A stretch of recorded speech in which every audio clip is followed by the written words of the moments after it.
As the story goes, a king wanted to choose the wisest young man in his kingdom. He put the candidates to this test. They were to come before him fully clothed but naked at the same time,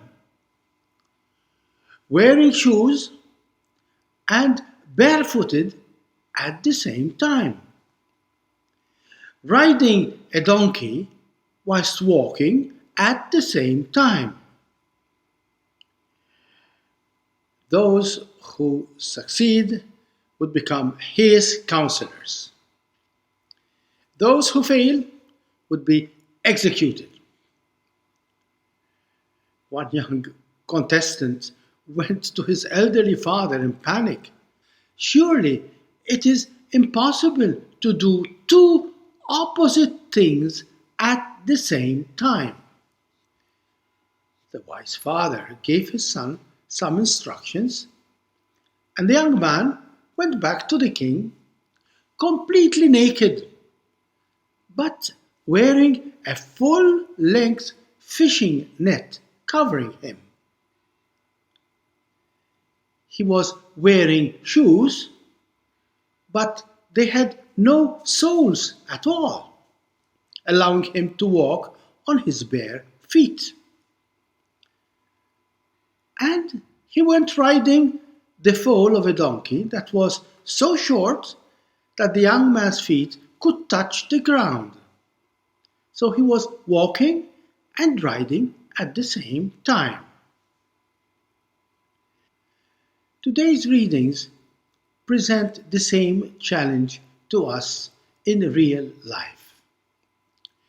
Let those having wives act as not having them, those weeping as not weeping, those rejoicing as not rejoicing, those buying as not owning, those using the world as not using it fully. Is Jesus asking us to live impossible contradictions? Or is he inviting us to discover and embrace our greatest gift, the gift of freedom, the supreme gift that makes us his own image and likeness? Freedom. Yes, like God and with God, we can be everything and everywhere at the same time. Our human limitations cannot imprison us in this or that situation. We have been made for greater things, to be as infinite, as glorious as God our Father himself, right in the heart of all our limitations. And this is possible only because we have been given one big treasure: freedom. St. Paul puts it in another way. We have this treasure in jars of clay to show that this power is from God and not from us. We are hard pressed on every side, but not crushed. We are perplexed, but not in despair. Persecuted, but not abandoned. Struck down, but not destroyed. So that his life may also be revealed in our mortal body. No. Life is not an either or game. We are free enough to embrace what we receive and to let go of what is taken from us. because life is a pure gift coming to us from a loving, free, and generous God. How miserable can we be when we become too possessive, dependent on any of God's gifts? No, life is not ours by right. It is a gift given to us by the loving Father. Is not our life ruined when we become possessive of our dear ones? When we consider them as just my wife, my husband, my child? Love is never true if it is possessive. Love goes and takes us beyond duty, beyond obligation, because it's always a pure and free gift, asking for nothing in return. This is the God Jesus came to reveal to us. Love can never have a fixed address. It can take you everywhere and finds its home in everyone.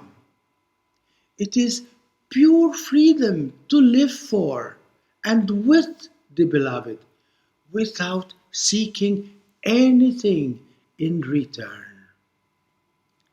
This is why when the disciples asked Jesus where he lives, he answered, "Come and see." If you want to know where I live, if you want to discover who I am, come and be wherever I am, wherever life takes me. No fixed address. Is not this what love is all about? Freely to choose to walk with you, to live for you. Yes, you make me happy, but you are not precious because you make me happy. I am simply happy because you are so precious. It means everything for me to be with you. But you will always be and remain the gift and never become my possession. Yes, we do need to have nests, homes, habits, friends, families, but on one condition,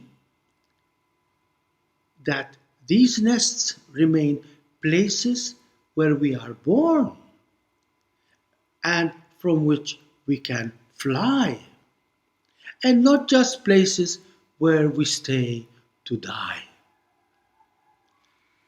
As St. Paul puts it in today's reading, from now on, let those having wives act as not having them, those weeping as not weeping, those rejoicing as not rejoicing, those buying as not owning.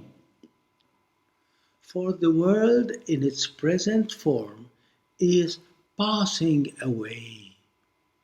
Yes, we need to have nests, but if we stick too long in them, we shall die in them. To live a full life, we need to learn how to be clothed and naked, wear shoes, yet remain barefooted, ride our donkeys, yet walk the whole walk, all at the same time.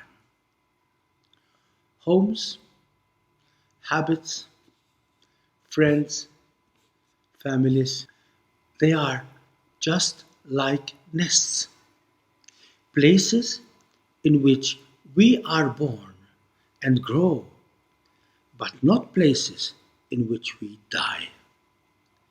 Because remember, we were born to fly.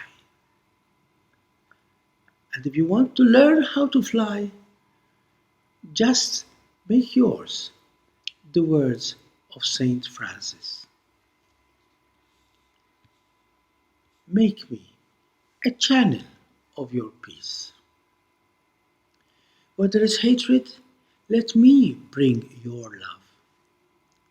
Where there is injury, your pardon, Lord. Where there is doubt, true faith in you. Make me a channel of your peace. Where is despair in life, let me bring hope. Where there is darkness, only light. And where there is sadness, ever joy. O Master, grant that I may never seek so much to be consoled as to console, to be understood as to understand, to be loved as to love with all my soul. Make me a channel of your peace, because it is in pardoning that we are pardoned, in giving to all men that we receive. It is in dying that we're born to eternal life. God bless you and thank you.